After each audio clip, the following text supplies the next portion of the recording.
Magandang araw ulit mga kababayan at ka-JSS at nandito pa rin po tayo sa Roma. Sa ngayon, makakasama natin ay isang ating kababayan na si Madam Faith. Ika nga isang creative industry, nagme-makeup siya. So, pag-usapan lang natin yung childhood mo, Madam. Okay, sir. Actually, galing talaga ako sa mahirap na family. It was in Bicol, sa Sorsogon. Yeah. I was born in Sorsogon City. Mm-mm. Doon ko na, mula sa pagkabata, doon ko nakita yung hirap ng buhay. So, that's why talagang nagporsigi ako na magkaroon ng maayos na buhay, trabaho, at the same time, mabigyan ko yung family ko ng maayos na buhay din. Galing. So, when you say family, mom and dad? Yes, my mom parents, and dad. brother? Actually, Ilan kayong magkakapatid? Actually, we are 8. Galing. 8 po. So, sobrang hirap. 8 kami ha. So, yun nga dun. And then, nawala yung papa ko, namatay. Namatay ang father ko na hindi malang nakaranas ng kaginhawaan sa buhay. So ilang taon ka namatay si daddy? It was first year college ako, I think. Ultimo, sir, hospital bills hindi namin kaya eh. Okay. So, that's why nag-ano yung doctor na, sige, ilabas na lang. Parang ganon. So, nilabas namin. And then, after a week, namatay ang papa ko. Dahil wala kaming pang-survive sa kanya. Yung kahit pagkain namin, hindi namin kayang kayang i-provide, but not yung totally maibibigay namin lahat ng pangangailangan. Actually, panlima ako. So, dumating sa point na nag-isip ako, sana naging panganay na lang ako. Para ikaw yung mas responsible. Yes. Yung responsibility ng family ko, ay ng parents ko, kaya kong ibigay sa pamilya ko. Ikaw sana yung nagpakatatay. Yes. Sana hindi ganun siguro naranasan namin ang sobrang hirap. Okay. That's fair. Ganda. So, bata ka pa ba? Inisip mo na mag-abroad? Or paano nangyari? No, actually, bata ako, ang gusto ko lang is makaahon sa hirap dahil talagang naranasan namin yung hirap eh. Sabi ko, ma-provide ko yung family ko, it's okay for me na, sabi ko. And then dumating sa point na nagkaroon ng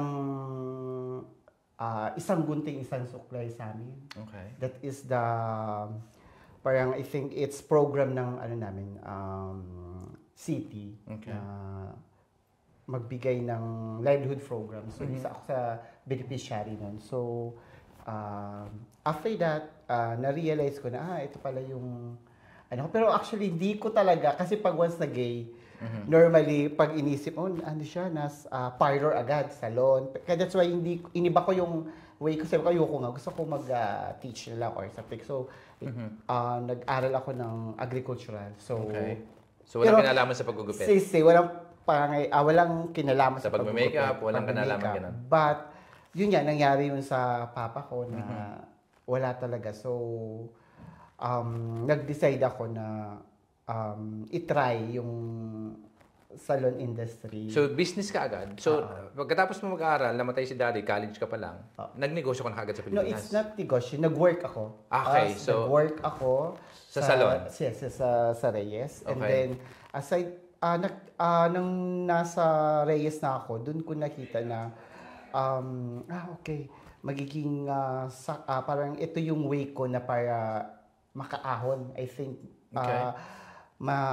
yung pangangailangan nila. Yes, sa pangangailangan namin. So, nagpunta ako ng Manila to work. So, ano naging trabaho mo sa Manila? Sa salon. Sa salon pa rin? And then, hanggang sa dumating sa point na hanggang naging supervisor, naging so mabilis yung ng progress ng aking promotion. Kasi, yes. Pero kasi naman po, pagdating po sa trabaho talagang work ako as work eh. 100%. At saka, syempre yung mga pinagdaanan ko na hirap. Kaya siguro, that's why talagang nagpursige ako na kailangan maging maayos. Galing. Sa trabaho. Oo. So, napakaganda na kasi lahat naman siguro na parang feeling mo, although dami yung magkakapatid na sa gitna ka pa, wala naman siya yung responsibility, the fact na nagpupursige ka maghanap ng trabaho, baka sakaling makatulong ka sa kanila. Napakagandang mindset. So, kailan dumating yung opportunity na gusto ko na mag-abroad? O paano nangyari? Actually, sir, it's not, hindi siya talaga totally plan na mag-abroad ako. Pero, pinipray ko lagi yon kay Lord Okay. na sana dumating sa point na makapag-abroad ako. But yung accident ang yung pag-abroad ko first abroad ko is Dubai. Okay. So, I kwento mo work sa amin in yung Dubai. Dubai. Paano nangyari sa Dubai? So yun naman nakakaloka, sir. Kasi actually yung ang nire-recruit that time, yung mga staff ko. So ako naman as OIC that time, sabi ko, sige, hindi pwede lahat aalis. Okay. So ako naman kinausap din ng mga beautician na sabi, help mo kami parang tulungan ko sila to ask yung nagre-recruit kung okay. Okay. So makipag-usap ako. Uh-uh. And then sabi ko okay naman. And then suddenly ako yung na-recruit na una. So hindi ko talaga ini-expect na ako makakaalis. Okay. So doon nagsimula, sir, ang ng buhay ko sa Dubai. So pagdating ko doon, struggle. It's real. So, tanong yung Dubai, hindi ba ito yung branch sa Pilipinas na pinadala lang kayo sa Dubai? No. So, ibang company. Pero salon pa rin? Oo, salon pa rin. Okay. So, kasi pag once sa Middle East ka, hindi ka pwedeng humawak ng babae. Okay. So, dapat lalaki lang. Okay. So, that time, hindi ako ganun kagaling sa lalaki dahil may barbero kami Oo. At saka, ang hawak ko is mga major service. Okay. At yung mga sa girls talaga. That time, sabi ko, oh my God, this is it. Sabi ko, kailangan kong tibayan ng sarili ko. At the same time, hindi ako marunong magsalita ng Arabic. Okay. So, my God. Tapos, yung usapan namin, my God, sorry. So, usapan namin salary, hindi natupad. My So, mas God. maliit pa sa so, usapan? mas maliit, mas malaki pa yung kinita ko sa Pilipinas compare doon. Kaya Diyos ko, my God, dumating sa point na nagkasakit ako, na-depress ako, sir. Sa depression na yun, parang gusto ko na mamatay, alam mo yun, sir. Yung parang, sige na, uwi na ako ng kahit bangkay na, whatever. Tapos, kunting lagnat, doon pala naniniwala ako, sir, na pag ginusto mo, maayos lahat. And then, gusto ko na umalis umuwi. Sabi ng may-ari, so mag-provide ka ng pamasahe mo. Kung gusto mo umuwi? Kung gusto mo umuwi. Okay. So, nag-contact ako sa sister ko. Sabi niya, sige, kung decidido ka na or yun, kung ayan ang decision mo, sige, go. But isang gabi, parang na-realize ko, my God, iniwanan ko yung isang yung sa Pilipinas na okay naman ako. Tapos pinagpad ko, parang my God, parang binuhusan ako ng malamig. Sabi ko, my God, nakakahiya. In a sense na parang nahiya ako bumalik sa company. Pero actually, welcome naman ako doon. Dahil nagpaalam naman ako. So, in other words, talagang bumalik ka sa Pilipinas? No, sir. Ganito ang kwento. The time ng yung gabing yon na bigla akong paisip na ako, sige, go.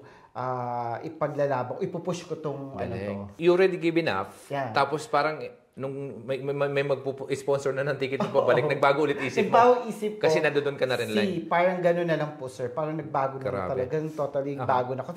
Dahil sa sobrang na-depress sa ibang culture din, di ba, sir? So, ang paligid mo.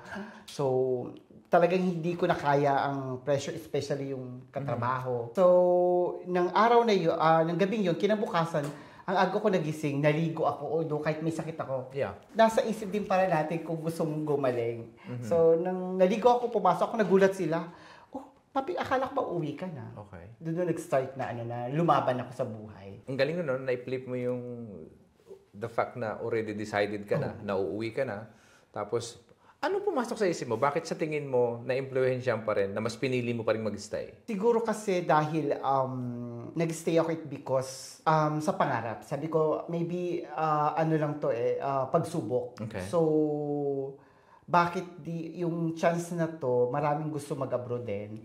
So, bakit hindi ko na rin pagpatuloy? Pero pag hindi talaga, so it means hindi para sa akin. So, nag-try ko talagang tapusin yung kontrata. Okay. So, obviously, yung hugot mo, nasabi mo nga, nandito na rin ako, samantalahin na natin yung pagkakataon. Kasi yung iba nga, gustong-gustong umalis ng Pilipinas para makapag-abroad. Tas ikaw naman, babalik ka dahil siguro sa experience mo nga. But then, ang napakagandang aral doon, feeling ko lang, tama yung naging decision mo, unang-una, dahil oo nga naman. Ang daming gustong lumabas ng Pilipinas . Pero ang realidad kasi sa'yo, ang iniisip mo lang bago ka umalis, mas malaki yung sweldo mo.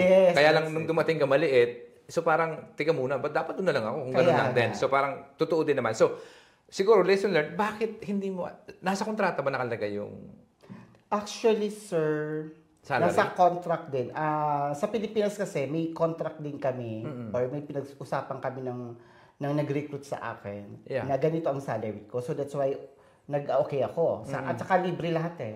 So, pagkain, accommodation. So, sabi ko, okay na. Save ko na tong yung magiging salary ko. Tama. So, pagdating doon, nabago, another contract. Okay. So, libre naman tirahan. Libre ang tirahan, sir. Okay. So, Oo. same thing sa Manila, di ba? Nung Yes, nasa Manila yes, ka, so kaya lang sinasabi mo nga, kung sa Manila, maybe 20,000, baka doon 15,000 na lang. Less, my God. Less than Okay. So, ang galing at natutuwa dahil sa siguro nga, di ba, sabi mo nga, yun din yung destiny mo. Tapos pangalawa, hindi madaling naging decision para sa'yo na mas piliin mong mag-stay kahit hindi mo gusto yung ginagawa mo. At naitawid mo yon. So, ngayon, ano sa tingin mo yung aral na napulot mo na minsan hindi lang yung kahit na minsan especially sa ibang bansa kadalasan na-discriminate tayo bilang isang Asian lalo sa dito sa Europe, 'di ba? So ikaw sa iba, ngayon ba tinatablan ka pa ng discrimination o wala ka nang pakialam sa sasabihin basta ikaw mas gumawa ka na lang ng sa tingin mo ano yung tama, 'di ba? Sometimes po yung kahit papaano siyempre tao lang tayo Okay. na nakakaramdam ng yung about sa discrimination. Normal lang po 'yun. But kung iaano mo yung sarili mo, parang what we call this, hindi mo lalabanan 'yun. Walang mangyayari sa buhay natin, especially nasa abroad tayo. Kasi kailangan natin yung the reality na ibang bansa to, so ibang culture, marami kang makakahalamula o yung ma-encounter na tao. So, you're saying na parang dapat bago pa lang umalis sa Pilipinas, baon mo na yun eh. Yes, Prepare yes, ka yes, na doon, of whatever course. is challenges it will Ano man come. ang So, just mangyayari go o lang, ano man diba? dumating, Laban lang. laban lang Tama, talaga. galing. Galing nun. So, ang tawag ito, so, nandun ka sa Dubai, next, forward tayo konti, next chapter. Paano na uwi sa Roma? No, umuwi ako ng, ang nangyari, pag finish ng contract ko, umuwi muna ako ng Pilipinas. Okay. And then after that, pumunta ako ng Norway. Norway pa muna. Oo, pumunta Okay, ako so ng kwento mo Norway. And Paano then nangyari? after ko ng Norway, parang sabi ko sa sister ko, hindi yata ako para dito kasi hindi ganun kadami ang Pilipino. Okay. So hindi ko ine-expect yung ganung paligid, yung environment. Pero napakaganda ng Norway. Yeah. Number one, napakalinis. Aha. And then, so sabi ko, parang try kong mag-ano sa ibang lugar or sa ibang country. Which is, itong Italy. Okay. So, bumalik ka na Pinas, pumunta ka ng Norway. Trabaho parehas lang? Yes. Okay. Tapos, nung nasa Norway ka na, ilang taon to? Actually, hindi ako mabot ng 1 year doon. So, and then, Oo. So, kwento mo, paano yung transition from Norway, paano bumagsak sa Roma? yung sister ko, meron siyang friend Okay. na sabi ko, sister, gusto kong mag-transfer. Parang piling ko stagnant ako dito eh. Okay. Hindi ko magagawa yung best ko, I think. Okay. Sabi niya, sige, nag-contact siya ng parang friend na galing dito na para lang meron akong matuluyan dito sa Italy. So, sabi ko ako nang bahala. Pag nandun na ako nang bahala. So, may matutuluyan lang ako. Okay. So, ako nang bahala sa Maghanap buhay ng ko. trabaho. Oo. Okay. So, kaya nun transfer ako dito. Galing. So, unang trabaho mo sa Italia? No, syempre, ng time na yon is nag-work, wala pa ako kilala eh. So, yung nag-stayhan kong bahay, may mga friends siya na nagtumulong sa akin para makilala ko yung salon na pag-workan ko. So, the time na wala na kasi akong visa, so hindi naman ako pwede mag-stay ng matagal doon sa salon na yon. So, dumating sa point na sabi sa salon na pwede bang hindi ka muna pumasok because of baka makontrol tayo. Okay. So, inisip ko naman na tama naman siya. And then, sabi ko, okay. Then, nag-continue ako sa bahay. Yung sabi sa akin ng may-ari ng bahay, tita, asan ka man? Thank you so much. Na sabi niya sa akin, kunin mo na yung isang room na bakante. Okay. So, dun ka maggupit. Okay. So, doon ako nag-start ng dumami ang kliyente na... So, nandito ko sa Italia, pumasok ko mo ng housekeeping? Hindi pa. Hindi na.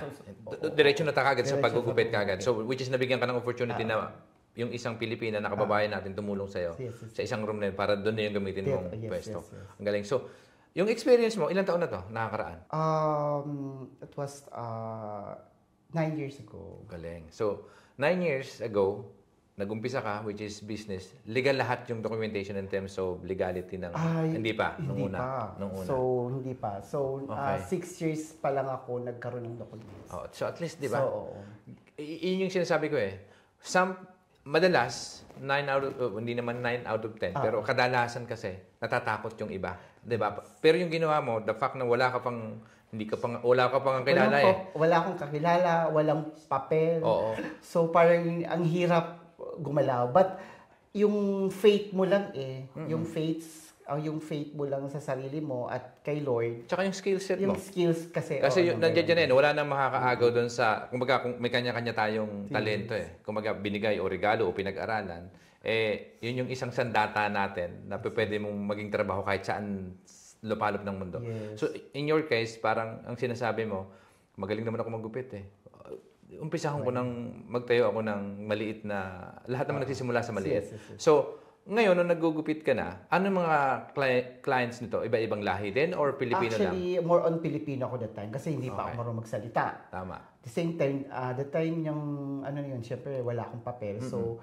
ang hirap kumuha ng ibang lahi. Tama. Because baka makontrol. Yeah. So, nag-focus talaga ako sa mga kababayan natin. Okay. So, at very thankful din naman po ako. Talagang tinangkilik nila ako hanggang dumami ang client ko na hanggang ngayon nga, parang Hindi na kaya? hindi naman sa pag-aamayap. Parang ako na yung sumusuko. Talas hindi ko na minsan nare-replyan ng mga messages nila. Well, kasi sa akin, yung dalawang bagay ang problema di ba? Yung isang problema na nagtayo ka ng restaurant, kunyari, nandiyan na yung restaurant, walang kumakain, di ba? That's a bad problem. So, the good problem is, nagtayo ka ng restaurant, ang haba ng pila, problema pa rin kasi ang haba ng pila Pero that's a good problem. In your case, parang sinasabi mo na ang daming grasya o daming blessings na dumadating, hindi mo na kayang accommodate lahat. Which is, di ba? Thank you, Lord. Di ba? So, ngayon, ikaw, bilang isang negosyante, kasi whether we like it or not, when it comes to doing what you love to do, di ba, na ang sarap lang kasi gusto mo gawin yon at kumikita ka at negosyante ka Kasi nagbabayad ka na ng rent ngayon, may mga taxes na kailangan bayaran. May tao ka na ba? Ilan ang nagugupit? No, actually, wala pa akong tao. Okay, so, yun. So, sa akin, siguro, ilang taon mo na ginagawa? These 5-6 years. Okay, so ito yung sinasabi nila sa negosyo daw, di ba?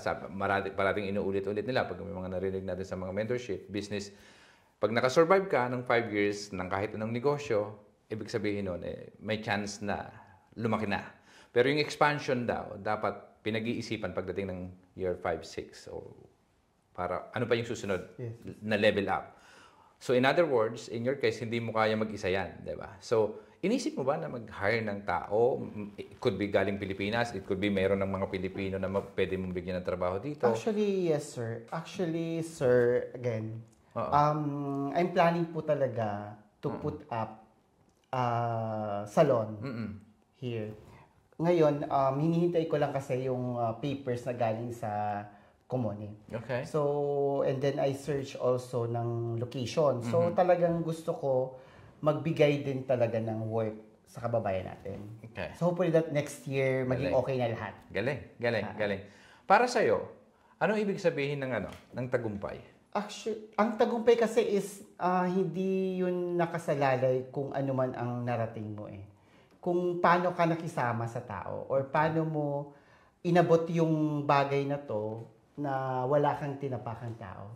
So, para sa akin ng tagumpay na naging nakuha mo or nakilala ka sa ganitong larangan na wala kang natapakan or naging okay ka sa lahat. At saka para sa akin, the fact na wala kang kilala, na-put up mo yung business, na simulan sa lahat nagsimula, sabi ko nga, Amazon nga, nagsimula sa garahe, di ba? So, in your case, maliit na kwarto na ngayon napapalago mo unti-unti. Sabi mo nga, medyo yung iba hindi na matanggap dahil hindi mo na kayang gawin. So, para sa akin, yung progress nung 6 years, ang ganda na di ba? So, kasi consistent yung client, hanggang sa dumating yung point na hindi mo na kayang tanggapin yung iba. Para sa akin, sa lahat ng pinagdaanan mo, dahil hindi madali yung pinagdaanan mo, ano yung mga bagay na isang pinanghahawakan mo, natutunan mo, na in-apply mo sa pagninegosyo? Dahil sa Dubai pa lang parang feeling ko, yung gusto mo nang umuwi dahil parang naisahan ka, hindi binigay yung sweldo sa'yo ng tama doon sa napag-usapan. Tapos, pangalawa, hindi maganda yung trato sa'yo ng mga tao doon. Tapos ngayon, ito ka ngayon, ito pa rin yung ginagawa mo, tapos ikaw lang mag-isa. Ang maganda lang, hindi ka na empleyado. Ikaw na mismo yung nagtatrabaho para sa sarili mo. Actually, and then may work, may tinatrabahuan din ako sa salon. At the same time, meron akong sa ano ko. And then, nakapokus kasi ako, sir, ngayon sa makeup eh. Okay. So, by Saturday and Sunday, ang ano ko is pag-makeup. Okay. So, by wedding, dibu. Galing. So ito, to serve the community again. Yeah, Sa Filipino community pa rin yung yes, client. may iba din, kahit mga ibang lahi. So, Okay. naki-cater ko rin. Galing. Sir, especially yung may mga galing Pilipinas, Na America, pupunta or ng yes, Italy. magwe-wedding dito or mag-celebrate sila. Galing. Ganda. So, isa rin po ako sa makeup artist na na-hire po nila. So, Galing. actually, maraming makeup artist dito. Kasi nung umalis ka sa Pilipinas, yung skill set mo, paggugupit, tama ba? Gupit and makeup. So, doon pa lang marunong ka na? Marunong na ako. Nag-aral ka pa ba ng mga courses para ma-enhance pa? Nag-aral ako sa Ricky Reyes talaga. Doon ka na-train? Yun yung doon ako pinaka-training ground mo na? And then, sa salon, talagang, yun, lagi akong natitrain it because of ang Reyes kasi is nagbibigay lagi ng mga seminars para to update yung ano mo, Tama. yung skills mo. So, naniniwala ka din sa kasabihan na dapat yung pag-learning is never stop. Kahit na Yes, maaari ka naman na... kahit matanda ka na o kahit ganun ka pa ka-successful in life sa larangan na ginusto mo, kailangan mo pa rin Mag-excel pa, mag-level kasi up. nga, everyday nagbabago eh. Parang may mga dumarating na bago. Galing. So, kailangan mo makipagsabayan Galing. sa ganung bagay. Kasi kung hindi, Maiiwan ka rin. Tama. Ganda nun. So, ngayon, kung makakausap mo yung batang version ni Faith, anong gusto mong sabihin sa kanya? Pag nakausap ko yung version ko na bata, siyempre, sasabihin ko sa kanya, lagi mong tatandaan kung may pangarap ka, lakihan mo rin.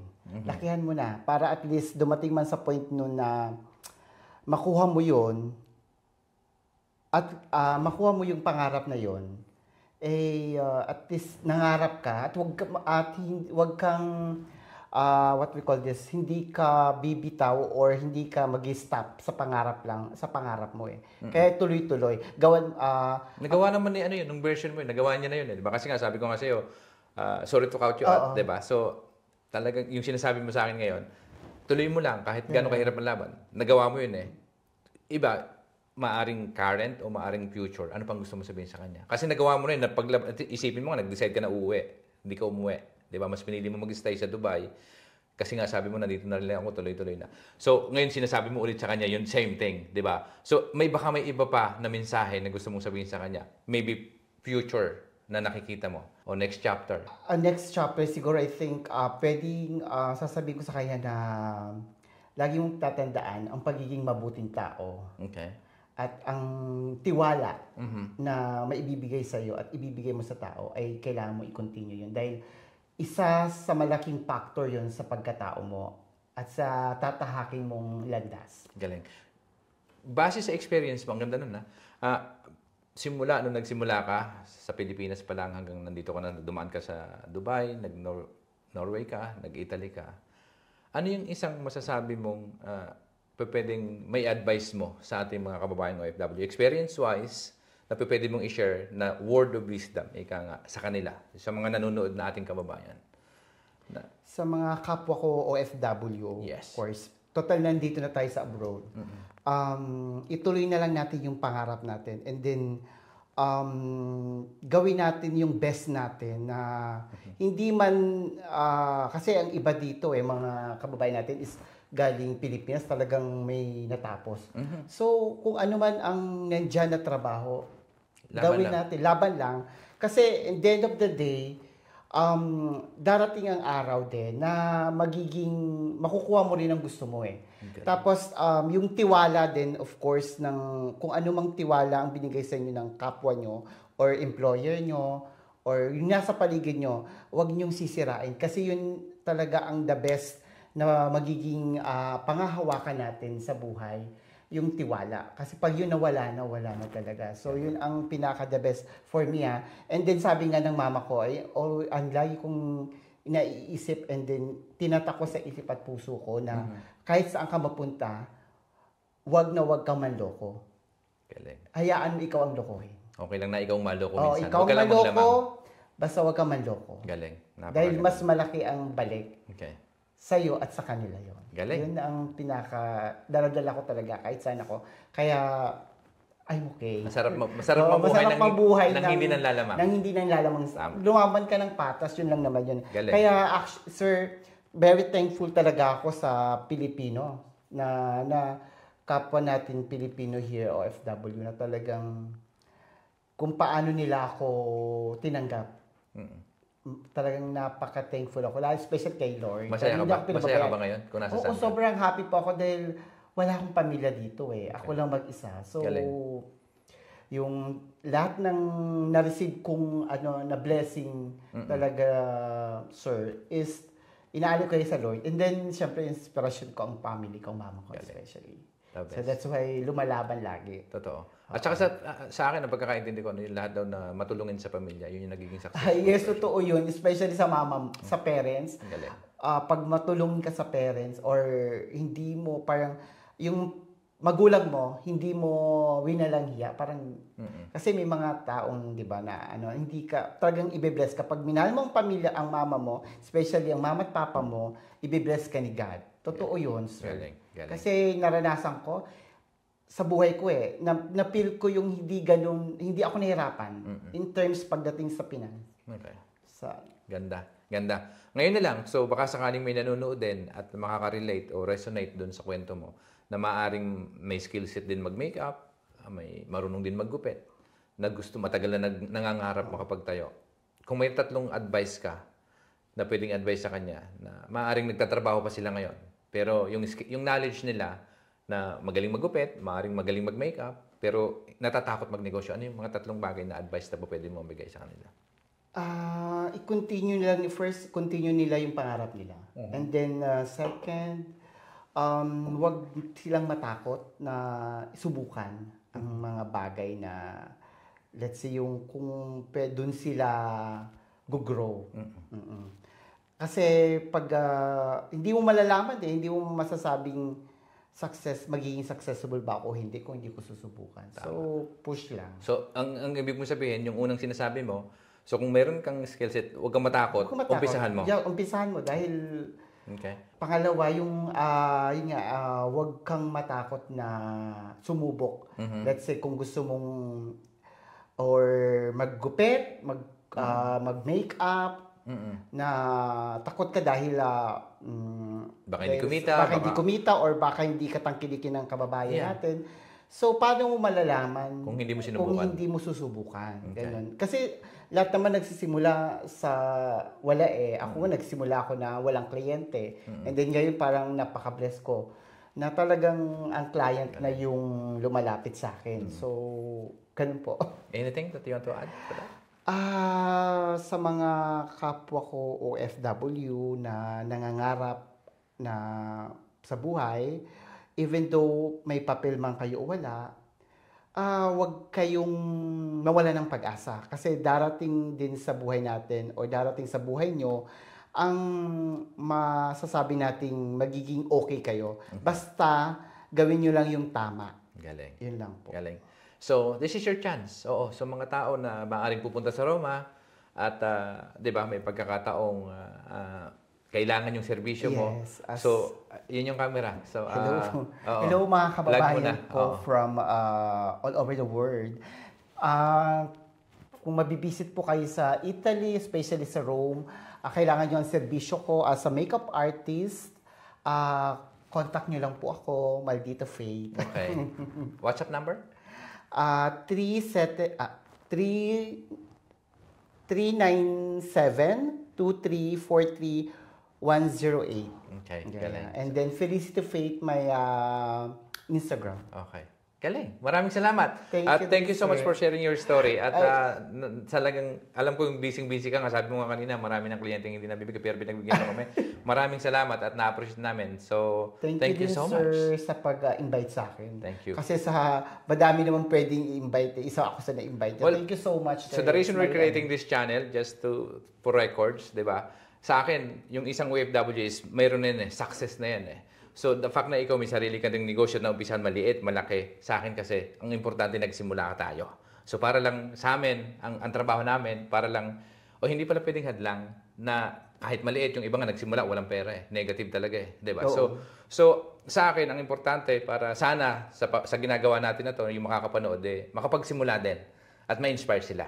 So, maraming salamat sa iyo. Thank you din, sir.